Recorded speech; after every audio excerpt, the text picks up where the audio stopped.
ده لو الاكل مليان زيت بنجيب تلج ونحطه كده على الطبق، هيسحب معانا الزيت. جديدة دي. طب ده احنا كنا طول عمرنا بنقصها. في جديد بنشد الفتلة بس. ماشي. ده بقى لو عاوزين نحافظ على الصورة. سولوتيب. ماشي. تمام. حافظنا على الصورة. ده بقى ايه؟ ايلاينر. صح، ايلاينر اه. ماشي. فضة نعمل ايه بقى؟ مية سخنة وبنسيبه شوية،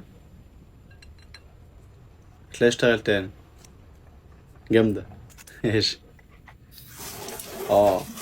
ده بقى ده الحنفية اللي بتتباع بس غالية جدا. هنعملها ازاي بقى؟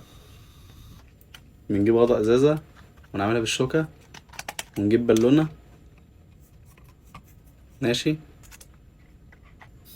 نحطها في الحنفية. اشتغلت ازاي؟ حلو. اه ماشي. المقشة دي بقى ايه؟ لو عايز تلم العفرة كلها بتجيب سلوتيب وتحطها على المقشة، بتلم معاك بقى الايه الخيوط والدنيا دي كلها. احفظ الفيديو ده والله بينفع.